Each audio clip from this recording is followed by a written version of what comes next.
ఇంకోటి మనం చూద్దాం. ఇగో డెంటిస్ట్ ప్రత్యూష హత్య కేసు, భర్తతో పాటు కుటుంబ సభ్యుల అరెస్ట్. ఇగో ఇక్కడ ఏం జరిగింది, హన్మకొండలో జరిగింది.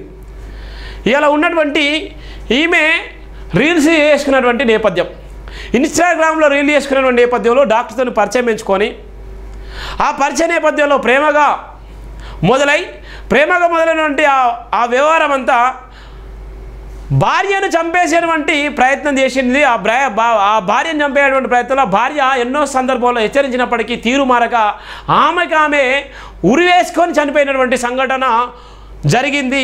ఇది హన్మకొండలో. అంటే మనం ఎడిపోతున్నాం, ఏమైపోతుంది, ఏం జరుగుతుంది, ఎట్లా మనం ఏ విధంగా జరిగిపోతుందని చెప్పడానికి ఆ కుటుంబాన్ని అంతా అరెస్ట్ చేసేలాగా ఈమె పుట్టబొమ్మ. ఈ పుట్టబొమ్మ వల్ల కుటుంబం అంతా రోడ్డు మీద పడ్డది. ఏమైపోతుందంటే ఇలా వ్యవస్థ ఆగమైపోయేటువంటి నేపథ్యం ఉంది. ఇలా పరిస్థితులు ఏం జరుగుతున్నాయంటే ఇలా ప్రేమ వ్యవహారంలో ఇలా జీవితాలను ఆగం చేసుకునేటువంటి పరిస్థితులు మనం చూస్తున్నాం.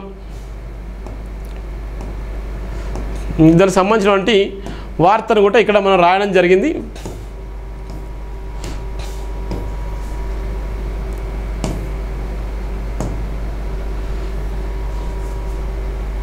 ఇంకో డెంటిస్ట్ ప్రత్యూష ఆత్మహత్య కేసు, భర్తతో పాటు కుటుంబ సభ్యుల అరెస్టు. డెంటిస్ట్ ప్రత్యూష హత్య కేసులో ఆమె భర్త సృజన్ పోలీసులు అరెస్ట్ చేశారు. నిందితులైన ప్రత్యూష భర్త సృజన్, ఆయన తల్లిదండ్రులు సృజన్తో వివాహేతర సంబంధం పెట్టుకున్న సోషల్ మీడియా ఇన్ఫ్లుయెన్సర్ను అరెస్ట్ చేసినట్టు వెల్లడించారు. ఈ కేసు వివరాలను ఏసీపీ పి ప్రశాంత్ రెడ్డి మీడియాకు వెల్లడించారు.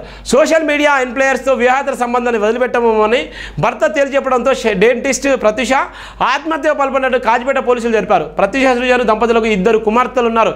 వీరి కుటుంబం అసనపర్తిలో కాకతీయ వింటేజ్ విల్లాస్లో స్థిరపడింది. కొన్నాళ్ల క్రితం ఓ ప్రైవేట్ ఆసుపత్రి పబ్లిసిటీ కోసం యాజమాన్య సోషల్ మీడియా ఇన్ఫ్లుయెన్సర్ను పిలిపించారు. ఆమెతో సృజన్కి ఏర్పడిన పరిచయం వివాహేతర సంబంధానికి దారితీసింది. అప్పటి నుంచి కుటుంబాన్ని పట్టించుకొని సృజన్ భార్యను మానసికంగా శారీరకంగా వేధిస్తున్నాడు. ఇన్ఫ్లుయెన్సర్ను వదిలిపెట్టలేనని తేల్చి చెప్పాడు. భర్తతో పాటు అత్తమామలు ఇన్ఫ్లుయెన్సర్ వేధింపులకు గురి చేస్తున్నారు. ఈ క్రమంలో ఈ నెల 11న సృజన్ ప్రత్యూష మధ్య గొడవ జరిగింది.